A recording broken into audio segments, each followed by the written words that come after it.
miércoles 26 de febrero, amigas y amigos televidentes, bienvenidos a la primera emisión de Telediario. Tenemos la información más completa para usted y su familia. Comenzamos con el desarrollo de las noticias.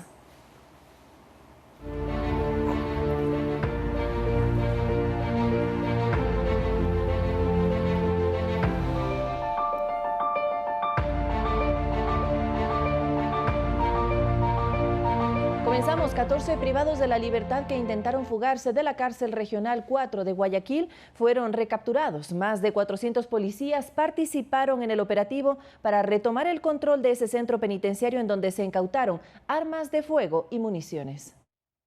Por tercer día consecutivo, nuevos hechos de violencia se registraron en el sistema de rehabilitación social y se encendieron las alarmas en la cárcel regional 4 de Guayaquil y en el centro de rehabilitación de la Sierra Centro de Cotopaxi. Necesitamos ayuda, queremos que nos cambien de aquí, este pabellón, porque nos quieren matar. Privados de libertad durante la noche del miércoles y madrugada del jueves salieron de sus celdas y frente a los desmanes y la agresividad en la Regional 4, la policía ejecutó un operativo por tierra y aire. 400 uniformados ingresaron al centro de privación de libertad. Estamos apoyando el tema del SNAI, indudablemente la policía es parte de la seguridad externa, pero al ver que hay problemas en la parte interna, nos hemos visto en obligación de ingresar y poder tratar de controlar estos problemas que existen en el interior que ha causado muertes, muertes violentas. La vía que conecta Guayaquil con Daule fue cerrada al tránsito vehicular y fue habilitada a partir de las 6 de la mañana del jueves.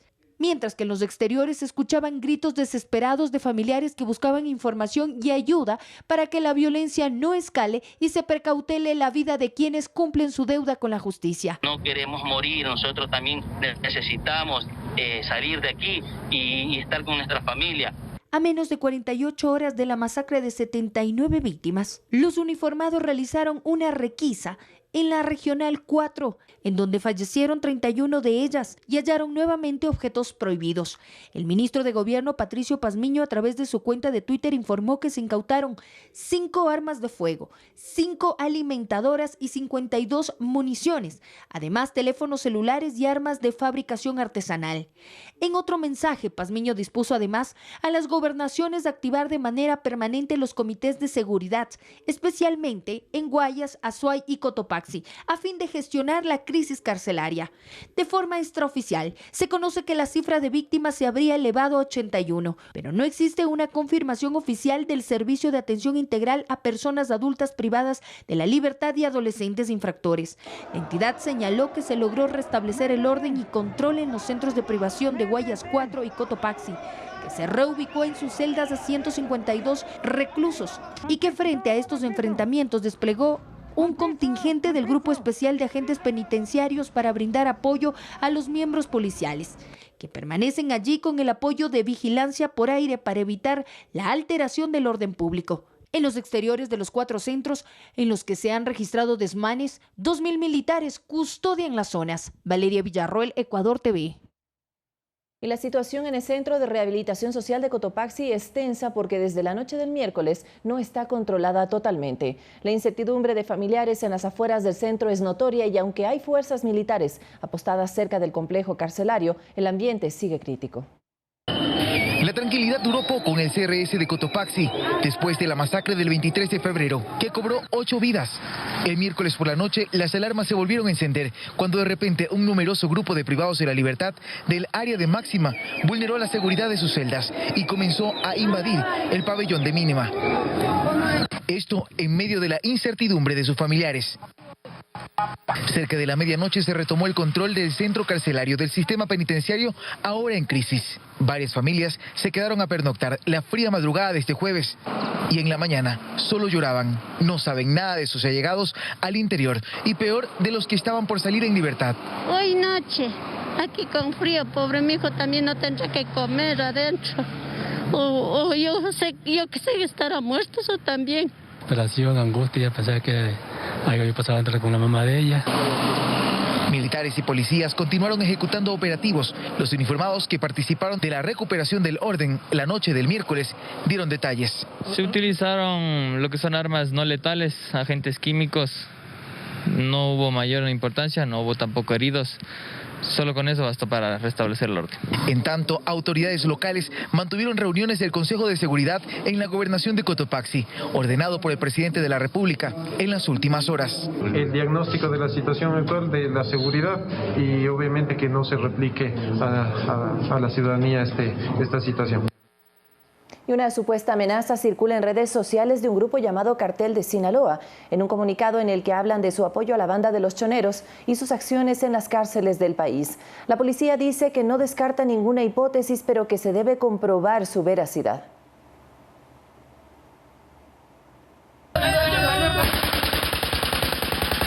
Ellos pertenecen al cartel Jalisco Nueva Generación. De fondo se escucha esto.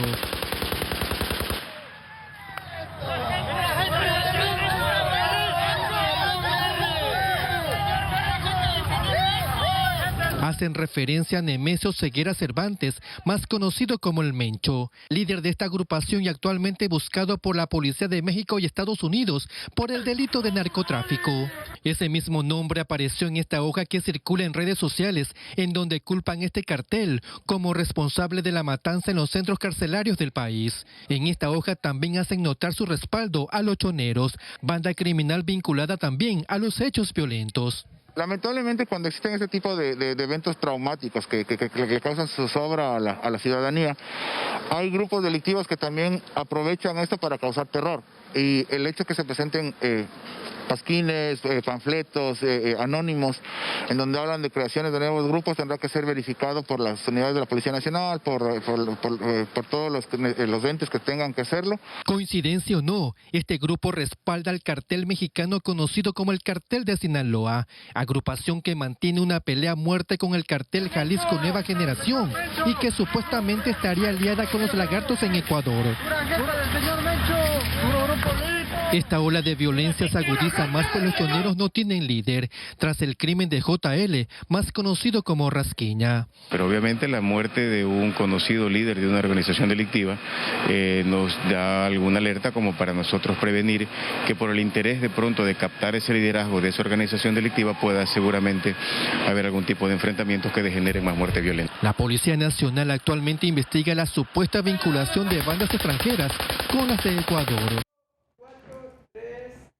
Y le contamos que la Asamblea llamará al director del Servicio de Atención a Personas Privadas de la Libertad a que rinda cuentas y explique el porqué de la masacre en las 3 cárceles. Así lo anunció el presidente de la legislatura en su cuenta de Twitter. ¡Cizalla! Ahora la crisis carcelaria también es analizada desde lo político. El presidente de la legislatura, César Litardo, confirmó a través de su cuenta en Twitter que, ante la emergencia que atraviesa el sistema penitenciario del país, se convocará al Pleno de la Asamblea Nacional, al ministro de Gobierno, Patricio Pazmiño, y al director del SNAI, para que expliquen a los ecuatorianos lo sucedido en estos centros de privación de la libertad. En la Comisión de Relaciones Internacionales y Seguridad, su presidente dice que es necesario que las autoridades expliquen qué está sucediendo. ¿Qué pasa con la central de inteligencia? ¿Les entregó información al sistema penitenciario para que puedan actuar como corresponde? En el Parlamento aseguran que si las explicaciones no satisfacen, presentarán una nueva solicitud de juicio político. Mientras esto sucede en la Asamblea, el presidente de la República, Lenín Moreno, dijo que es necesario tomar correctivos. Faltan recursos económicos y personal. He dispuesto al Ministerio de Finanzas destinar el presupuesto necesario para enfrentar este problema. Fernando Flores coincide con eso y habla de la necesidad de discutir una ley de rehabilitación social. A quienes se consideren personas de alta peligrosidad, esas personas deben tener un tratamiento diferente al que tienen a quien está detenido por haber robado una gallina o por haber robado un celular. La fecha para las comparecencias de las autoridades en la Asamblea Nacional aún están por definirse.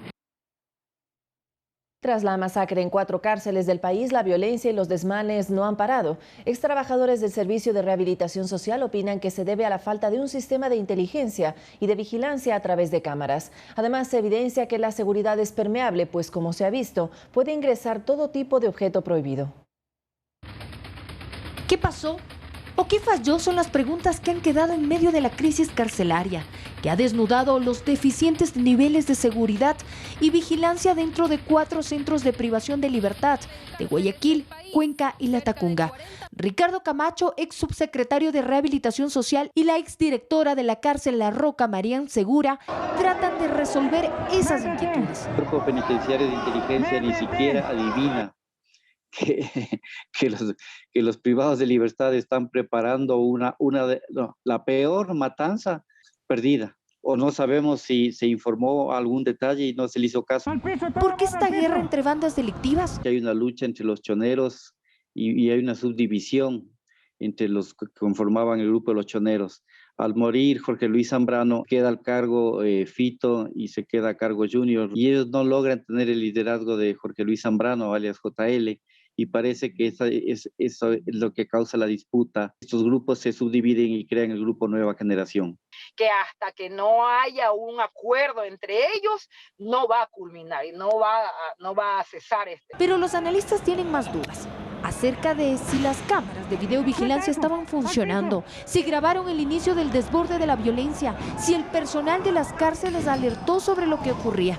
Por más de 5 horas hasta que ingresó la policía. Las cámaras sí valen, las cámaras muchas veces son importantes, pero lamentablemente como hay tanto privado de la libertad, no abastecen a cubrir toda la revisión o todo lo que la hacen todos los privados de la libertad, porque mientras están grabando al uno de acá, los dos por allá te están haciendo otra cosa. ¿Cómo llegaron a manos de los reclusos armas de grueso calibre y herramientas para degollar y descuartizar los cuerpos? Las armas no entran por los familiares, las armas entran por la puerta grande, las armas entran por personas que se venden, todo tiene un costo en la cárcel. Es decir, si usted quiere un pollo vale $100. Lamentablemente ya se escapa de la imaginación también de la policía, de los guías penitenciarios, pero los privados de la libertad son muy ingeniosos, porque acuérdate que el privado de la libertad, como yo te digo, tiene 24/7 para pensar y maquinar. Entonces, lamentablemente, tú ves una varilla que está al lado de tu cama, una simple varilla o un fierrito, pero él lo coge, lo arma, lo coge, lo lima y hace un arma de eso. Los expertos precisan que los videos que han sido difundidos en las últimas horas se convierten en señales o mensajes hacia el exterior, lo cual es preocupante. Para ingresar a los centros de privación de libertad es necesario pasar por 3 filtros de seguridad que están a cargo de la policía y los guías penitenciarios, que son minuciosos para todas las personas que entran, pues no pueden hacerlo con artículos de valor. La persona deja su celular, sus pertenencias, pasa por el arco de metal. Después de eso se sienta en una silla cavidal. Esta silla cavidal es para ver si en la parte posterior alguna persona no se introdujo algún instrumento o droga. Y después tenemos el escáner del aeropuerto, que le toma la fotografía y prácticamente usted se lo ve desnudo. Pero los controles no son similares para los vehículos. Que no tenemos el escáner vehicular en ninguna regional, podría entrar también por la comida y también podría entrar de la basura. Y muchas veces los guías penitenciarios también son cómplices o partícipes de este ingreso de algunos materiales. Policía también. Esta realidad cruel y violenta ahonda una crisis carcelaria que ha durado muchos años y la solución integral no es de corto plazo. Los privados de libertad tienen acaparados los centros y van a continuar haciendo esto si es que las autoridades no ponen mano dura. Valeria Villarroel, Ecuador TV.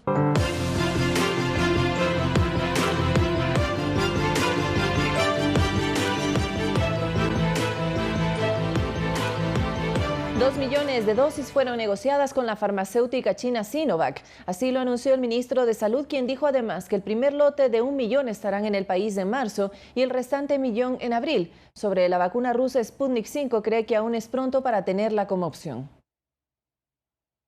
Es oficial, la farmacéutica china Sinovac aprobó 2 millones de dosis de su vacuna contra el COVID-19 para Ecuador. Así lo anunció este jueves el ministro de Salud, Juan Carlos Ceballos. De estas, 1 millón de dosis aprobadas llegarán en marzo.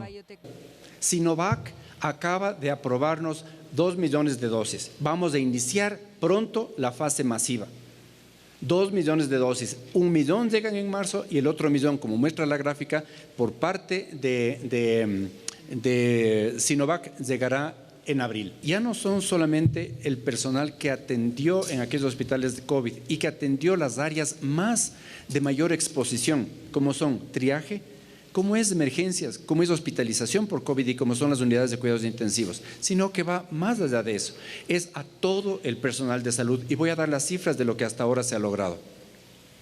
Las fuerzas del orden y bomberos, los queridos policías, los militares que nos ayudan a nosotros en el control del orden, ellos van a ser vacunados en esta fase 1 que, como dijo, empieza en unos días. Con ello, el titular dice que se iniciará la fase formalmente de vacunación masiva para toda la población. El segundo lote de dosis de estas vacunas llegarán en abril. Llegamos a 20 millones, 6 millones de Pfizer, 5 millones con AstraZeneca Oxford en la reunión, en la directa, en la bilateral, en la contratación bilateral, en la iniciativa COVAX Facility de 7 millones y Sinovac los 2 millones que hemos puesto ahora. Eso hace un total de 20 millones. Aseguró que en Ecuador hay índices bajos de mortalidad y de contagios. Además que se ha logrado contención y mitigación de la pandemia atribuidos al trabajo de los centros de atención primaria de salud. En las últimas horas el gobierno se ha mostrado abierto a que municipios como Guayaquil, Quito o Cuenca puedan participar en la importación y distribución de las vacunas, aunque para ello se requiere de una emisión de normativas que tiene que darles la ARSA, la Agencia de Regulación y Control del Medicamento. Byron Galarza, Ecuador TV. Y a propósito de este tema, no más de 7 municipios han expresado que podrán acceder por sí solos a las vacunas. La Asociación de Municipalidades Ecuatorianas está a la espera del acuerdo ministerial que les otorgue a los gobiernos autónomos descentralizados esta competencia. El ofrecimiento se hizo a finales del 2020. Luis Mario Barzallo, director ejecutivo de la Asociación de Municipalidades Ecuatorianas, recuerda que en ese entonces se pidió al Ministerio de Salud que tome en cuenta los GATS en el plan de inmunización. Porque creemos que no va a ser sencillo.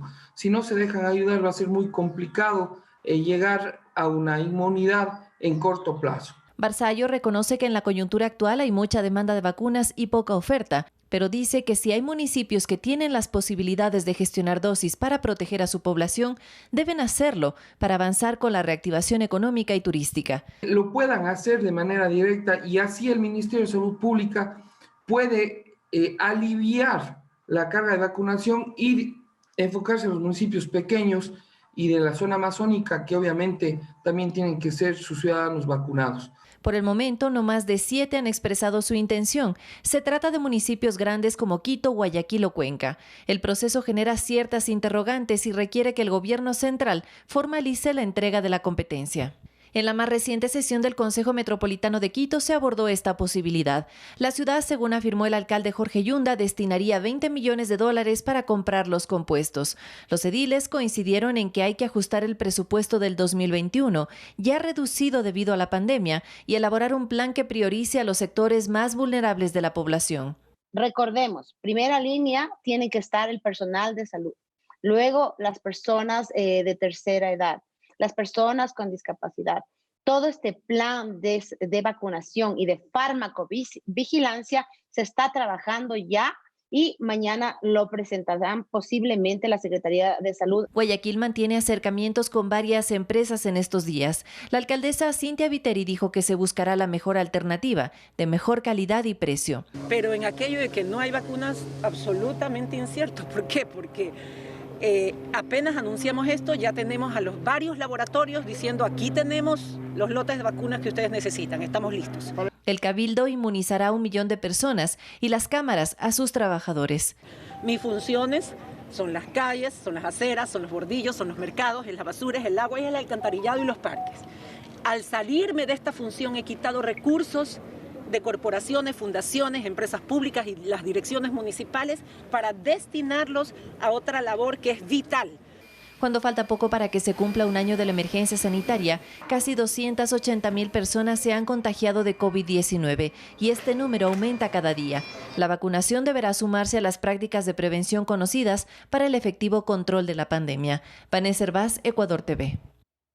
El presidente Lenín Moreno participó en la 5ª reunión extraordinaria de presidentes de Prosur. El encuentro se enmarcó en el desafío que enfrenta Sudamérica ante la emergencia sanitaria.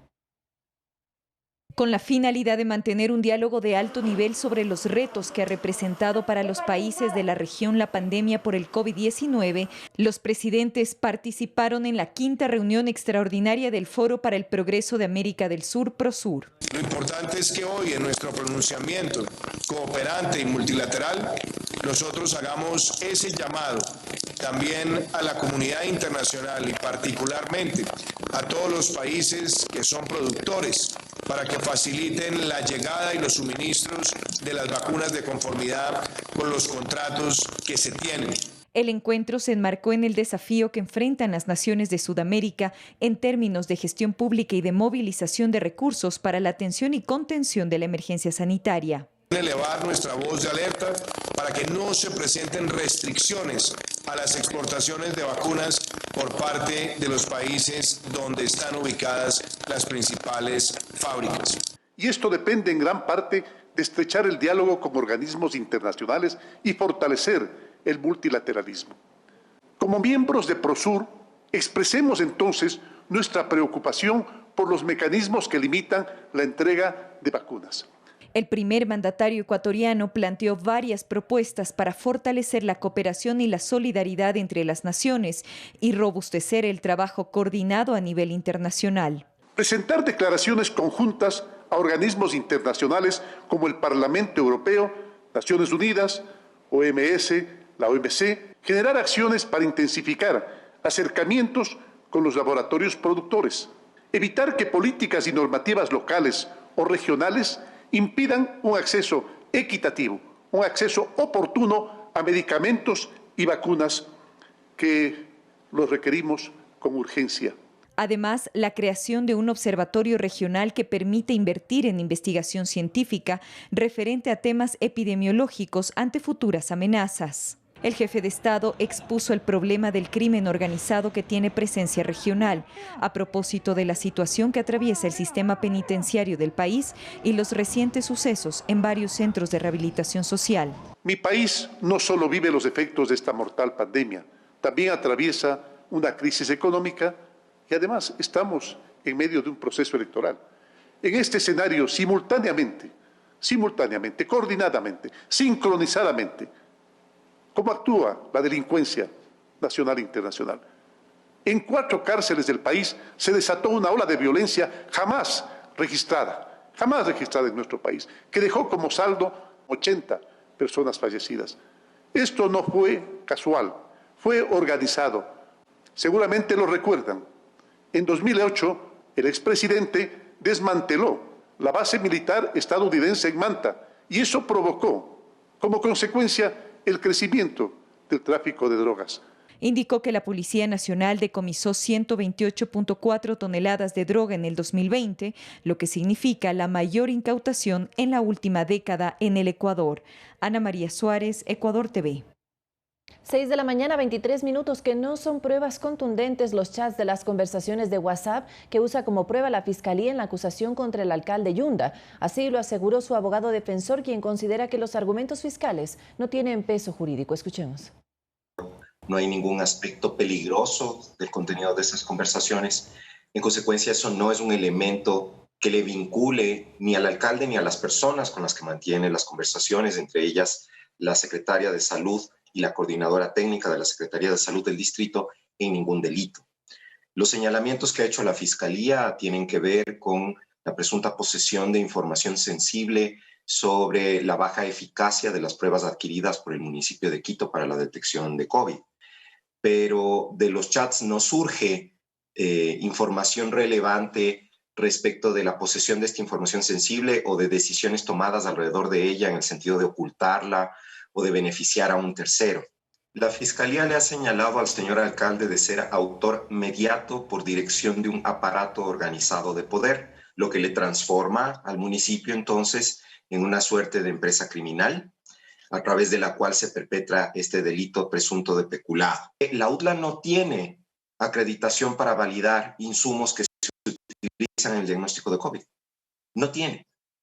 Y la directora de investigaciones de la UDLA, hoy testigo protegida, declaró frente a una pregunta que yo le formulé en su versión que no tienen acreditación del Servicio de Acreditación Ecuatoriano. Entonces, ¿cómo hacen validación de pruebas?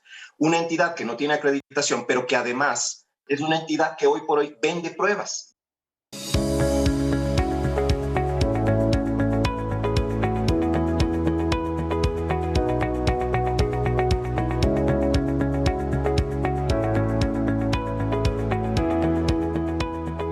Información de su interés, el Consejo Nacional Electoral continúa en una de sus dependencias la verificación de las 20.000 actas y documentos con supuestas inconsistencias que entregó el aspirante a la presidencia por Pachacutic, Yacu Pérez, para insistir en la apertura de urnas y un recuento de votos.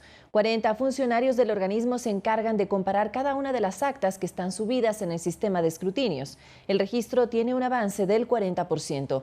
17 veedores de la organización política están acreditados para el proceso. Sin embargo, Pérez rechazó que este trabajo haya iniciado el miércoles sin la presencia de delegados del movimiento. Porque el 30% de las actas de verificación ya se han realizado sin la presencia de nuestros delegados. Fraude tras fraude. Pero más del 30%, dice que ya se han verificado, entre comillas, sin la presencia de nuestros delegados. Dice que firmen eso, entonces se niegan a firmar porque no estuvieron. ¿Cómo pueden firmar algo que ellos no presenciaron? ¿Estará bien, estará mal? Además, nuestra propuesta no es solamente verificar el acta física con lo que está en el sistema.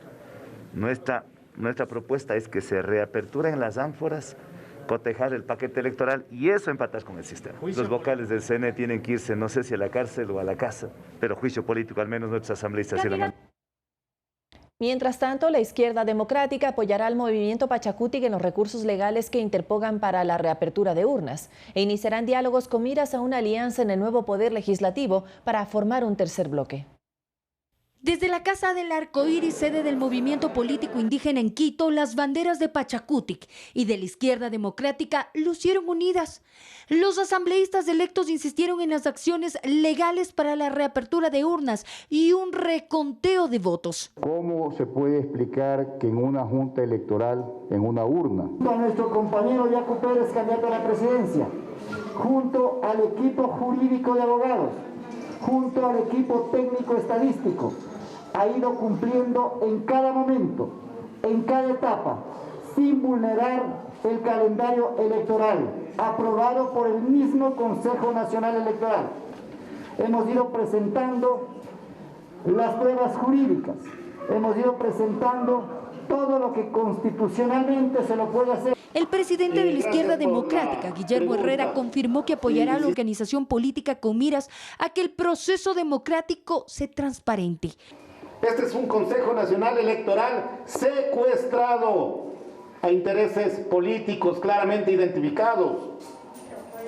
Y un partido político serio como el nuestro hace nuevamente este llamado público a que los consejeros actúen conforme a la ley. No descartó acciones en conjunto. Ante los organismos internacionales, esto no puede quedar así. El coordinador nacional de Pachacutic, Marlon Santi, dijo que por el momento no apoyarán a ninguno de los candidatos finalistas en la segunda vuelta, Andrés Arauz y Guillermo Lasso.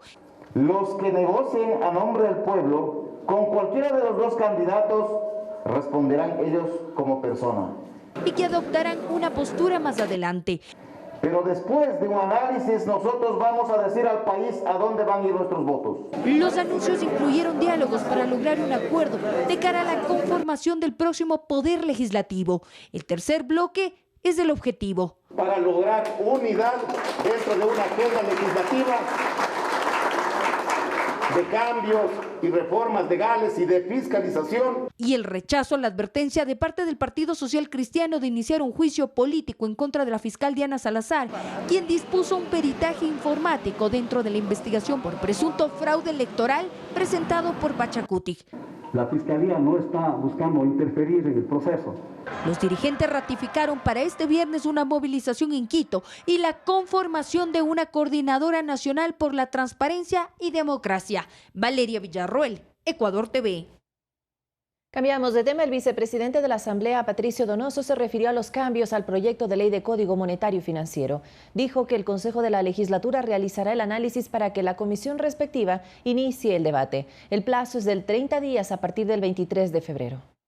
El CAL deberá calificar el proyecto e inmediatamente direccionar a una de las dos comisiones que de carácter económico tiene la Asamblea Nacional. En mi opinión, y así voy a pedir yo el día de mañana, que tenemos la reunión, que sea direccionada a la Comisión de Régimen Económico, a la cual yo pertenezco, pero no por aquello de que pertenezco a esa comisión Byron, sino por el hecho de que esta comisión ha hecho ya algunos análisis y estudios en meses pasados inherentes a la independencia del Banco Central, al papel que debe tener este ente importante de la economía. Y necesitamos un tercer creyente con un directorio que sea absolutamente técnico y absolutamente autónomo del sector bancario y del gobierno. Esa garantía para las importaciones, para la vida diaria del comercio, de la industria y de la gente, es clave tener un banco central que tenga la reserva monetaria suficiente para aquella garantía del comercio exterior. 6 de la mañana, 30 minutos y todavía ninguna operadora cumple con el 100% de los parámetros y la documentación solicitada por el municipio de Quito para autorizar el incremento de pasajes. Los transportistas esperan solventar todos los requerimientos hasta el 1 de marzo, fecha que estipula la ordenanza. 65 operadoras firmaron el acuerdo con el municipio de Quito. De ellas, hasta el momento ninguna ha cumplido con el 100% de los parámetros estipulados en la ordenanza aprobada en noviembre de 2020, que estableció un nuevo modelo de gestión para la movilidad en la ciudad basado en parámetros de calidad. Guillermo Abad indicó que se ha visto una gran predisposición por parte de los transportistas. La mayoría ya implementó la tecnología GPS necesaria que le permite a la Secretaría de Movilidad verificar en línea la información de cada unidad. No solo es necesario tener el dispositivo en el vehículo, sino la transmisión de los mismos y la evaluación de los indicadores. Ahí se actualiza, ahí se entrega el certificado de actualización de la tarifa. En esta semana, autoridades y transportistas están convalidando los avances de cada operadora. Estamos recibiendo alrededor de 400 buses, tenemos registrados en la plataforma y estamos recibiendo la información emitida por esos 400 buses. Una de las principales dificultades, según señala Jorge Llanes, representante del gremio, tiene que ver con el personal, ya que muchos choferes no cuentan con puntos en la licencia. Para solventar este inconveniente, han pensado en el intercambio de conductores entre las operadoras. Hacer como en otros países, el conductor puede pasar a trabajar en otra industria o puede trabajar en otro sector. Entonces, la libertad del conductor puede ir a trabajar en otro bus de otra empresa. De esa forma podríamos estar cumpliendo las horas de trabajo. Y la aspiración es poder llegar al 1 de marzo con todo en regla, aunque Abad precisa que no es la fecha la que determina el incremento del pasaje, sino el cumplimiento de los requerimientos. Las operadoras autorizadas portarán un distintivo para que los ciudadanos sepan si deben pagar o no la nueva tarifa. El incumplimiento de las disposiciones emitidas por la autoridad puede inclusive ir desde sanciones administrativas hasta la revocatoria del contrato. En Quito circulan 3.082 unidades que aspiran, después de 17 años, que los pasajes suban. La tarifa para aquellas operadoras que concluyan con éxito el proceso será de 35 centavos de dólar. Vanessa Hervás, Ecuador TV. Y mucha atención a lo siguiente. En Quito, el Instituto Tecnológico Pichincha es el primero en ofertar formación inclusiva. 70 estudiantes sordos se han graduado en sus aulas y están insertos en el mercado laboral. Además, este centro de estudios cuenta con su propio canal de YouTube en el que se socializa contenido para la sensibilización de la población. El Tecnológico Pichincha es el primer instituto de Quito que ofrece educación superior para la comunidad sorda. En el 2014 inició con cursos de capacitación, pero frente a la demanda y el interés de los estudiantes con discapacidad auditiva, las autoridades pensaron en la necesidad de ofertar programas de formación tecnológica. De la carrera de Administración de Empresas se han graduado 70 tecnólogos sordos que ya trabajan en sus propios emprendimientos, según indica el rector Edgar Espinosa. Al momento estamos ofertando la creación de una nueva carrera que es la tecnología en talento humano, carrera que permite y que les facultará ocupar espacios laborales que les vincule con la administración en entidades públicas y privadas. Esta nueva carrera tiene un tiempo de duración de 2 años y se impartirá 100% en línea. Yasmín Sanabria considera que es una buena alternativa en tiempos de pandemia. La verdad, trabajar mediante Zoom está bien. Interactuamos directamente igual con el docente, con el intérprete, tenemos el acceso de visualización de todos los que están ahí. Para Carlos Pérez, quien es egresado del instituto, tener un título de tercer nivel es importante ya que el mercado laboral es muy competitivo. Hay muchas áreas en las que uno puede trabajar, pero por supuesto uno tiene que culminar sus estudios, ganar experiencia, conocimiento. En el Tecnológico Pichincha, los alumnos sordos tienen un descuento del 50% en los costos de la matrícula y la colegiatura, pero además no tienen que pagar por un intérprete en lengua de señas. Sandra Páez sirve como puente entre los alumnos y los docentes desde hace 5 años. El docente, por más buena voluntad o experiencia que tenga, si no sabe el idioma lengua de señas, no va a poder transmitir sus conocimientos a los estudiantes sordos. En cambio, si se cuenta con el apoyo de un intérprete de lengua de señas, pues el trabajo prácticamente se completa. Y como parte de las acciones que buscan sensibilizar a la comunidad sobre el aporte de las personas con discapacidad, este centro de estudios también cuenta con un canal de YouTube con casi 3.000 suscriptores, en el que se difunde contenido inclusivo y se transmite online el programa Informatec, conducido y producido por estudiantes sordos. Para conocer la oferta educativa, usted puede ingresar a la página www.tecnologicopichincha.edu.es. Vanessa Hervás, Ecuador TV. Sin duda, una iniciativa que debería replicarse en todos los centros académicos de educación superior para generar esa verdadera inclusión que necesita nuestra sociedad. Momento de hacer una pausa aquí en Telediario. Al regresar, nuestro compañero Arturo Barriga en el segmento Fanáticos nos cuenta sobre la segunda fecha del Campeonato Nacional, así que quédese en nuestra sintonía.